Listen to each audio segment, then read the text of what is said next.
ಎಲ್ಲರಿಗೂ ನಮಸ್ಕಾರ. ನಾನು ತೇಜಸ್ವಿ ನಾಗಲಿಂಗಸ್ವಾಮಿ ಮಾತಾಡ್ತಾ ಇದ್ದೀನಿ, ಕನ್ನಡ ಚಳವಳಿಗಾರ. ಏನು ಕೆಲವು ತಿಂಗಳುಗಳಿಂದ ಮೈಸೂರು ಸಿಟಿ ಶಾಂತವಾಗಿತ್ತು. ಏನು ಮತ್ತೆ ಇವತ್ತು ಬೆಳಗ್ಗೆ ಚಾಮುಂಡಿ ಬೆಟ್ಟದ ತಪ್ಪಲಿನಲ್ಲಿ ಒಂದು ವ್ಯಕ್ತಿ ಮೇಲೆ ಕಲ್ಲೆತ್ತಾಕಿ ಬರ್ಬರವಾಗಿ ಹತ್ಯೆ ಮಾಡಿದ್ದಾರೆ. ನಾನು ನಮ್ಮ ಪೊಲೀಸ್ ಇಲಾಖೆಗೆ ಮನವಿ ಮಾಡ್ಕೊತಾ ಇದ್ದೀನಿ, ಯಾರು ರೌಡಿ ಶೀಟರ್ಗಳಿದ್ದಾರೆ ಮತ್ತು ಯಾರು ಅವರ ಸಹಚರಗಳಿದ್ದಾರೆ ಅವ್ರ ಮೇಲೆ ಸೂಕ್ಷ್ಮವಾಗಿ ನೀವು ಗಮನ ಹರಿಸಬೇಕು.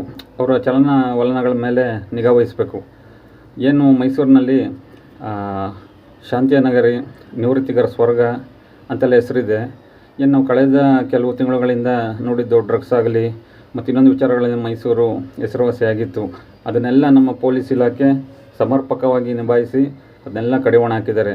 ಆದರೆ ಈ ರೌಡಿ ಆ್ಯಕ್ಟಿವಿಟೀಸ್ ಮಾತ್ರ ಪದೇ ಪದೇ ರೀತಿ ಕೊಲೆಗಳಾಗೋ ಮುಖಾಂತರ, ಘರ್ಷಣೆಗಳಾಗೋ ಮುಖಾಂತರ ಮತ್ತೆ ನಗರದಲ್ಲಿ ನಡೀತಾ ಇದೆ. ಇದನ್ನು ಶಾಶ್ವತವಾಗಿ ನಮ್ಮ ಪೊಲೀಸ್ ಇಲಾಖೆ ಬಗೆಹರಿಸಬೇಕು. ನಮಗೆಲ್ಲ ಒಂದು ರೀತಿ ಅನಿಸುತ್ತೆ, ನಮ್ಮ ರಾಜಕಾರಣಿಗಳು ನಮ್ಮ ಮೈಸೂರು ನಗರ ಪೊಲೀಸ್ ಇಲಾಖೆಗೆ ಫ್ರೀ ಹ್ಯಾಂಡ್ ಕೊಡ್ತಾ ಇಲ್ಲ ಅಂತ. ನಾನು ನಮ್ಮ ರಾಜಕೀಯದವ್ರಿಗೂ ಮನವಿ ಮಾಡ್ಕೊತೀನಿ, ಯಾರ್ಯಾರು ಮುಖಂಡರುಗಳಿದ್ದಾರೆ, ನೀವು ಇಂಥ ವಿಚಾರದಲ್ಲಿ ಯಾರು ಈ ರೀತಿ ಗುಂಡಾಗಿರಿ ಮಾಡ್ತಾರೆ ಮತ್ತು ಅಂಥವ್ರ ಮೇಲೆ ನೀವು ಸಪೋರ್ಟ್ ಮಾಡಬೇಡಿ. ನಮ್ಮ ಪೊಲೀಸ್ ಇಲಾಖೆಗೆ ಫ್ರೀ ಹ್ಯಾಂಡ್ ಕೊಡಿ.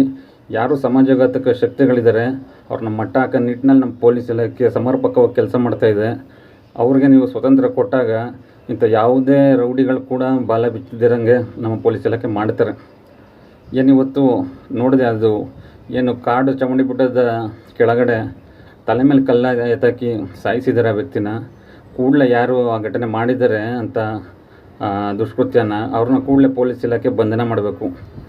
ಮತ್ತು ಈ ರೀತಿ ಘಟನೆಗಳಾಗದಿರೋ ರೀತಿ ಅವ್ರಿಗೆ ತಕ್ಕ ಕಠಿಣ ಶಿಕ್ಷೆ ಕೊಡಬೇಕು. ನಮಗೆ ವಿಶ್ವಾಸ ಇದೆ, ನಮ್ಮ ನಗರ ಪೊಲೀಸರವರು ಈ ರೀತಿ ಘಟನೆಗಳನ್ನ ತಡೀತಾರೆ, ಶಾಂತಿ ಸುವ್ಯವಸ್ಥೆ ಕಾಪಾಡ್ತಾರೆ ಮೈಸೂರು ನಗರದಲ್ಲಿ ಅಂತ ನಾನು ರಾಜ್ಯ ಸರ್ಕಾರಕ್ಕೆ ಈ ಮೂಲಕ ಮನವಿ ಮಾಡ್ಕೊತೀನಿ. ಯಾರ್ಯಾರು ಈ ರೀತಿ ಗೂಂಡಾಗಿರಿ ಮಾಡ್ತಾರೆ, ರೌಡಿ ಆ್ಯಕ್ಟಿವಿಟೀಸ್ ಮಾಡ್ತಾರೆ, ಅವ್ರನ್ನೆಲ್ಲ ತಕ್ಕ ಶಿಕ್ಷೆ ಕೊಡಿಸ್ಬೇಕು.